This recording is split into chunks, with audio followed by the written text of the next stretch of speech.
Yes, hi, hello, good morning. Kurimaw ka ba?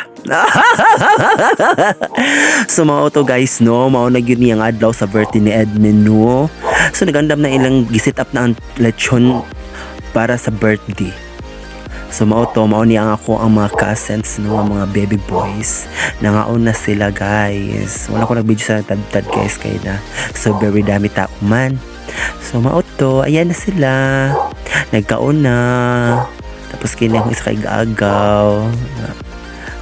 Baby boy gihapon. Muna sila nga magsuon nga mga lamion. Nya, kini daw siya kay Dax daw ni. sorry. Sumaot to ni kaon sa apritada guys.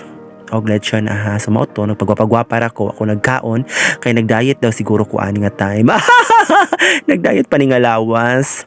Sumaot to nakakuha ni siya ha, naka lip tint tapos naka lip gloss ug everything tapos naka nose line pa na siya. Butang uy sinakaon na ni nga bayot. So mao to. Pretty na siya dira akam pa siya nagkaon pa. So ato'y lingaw siya no, siya gyaw-yaw ang bayot.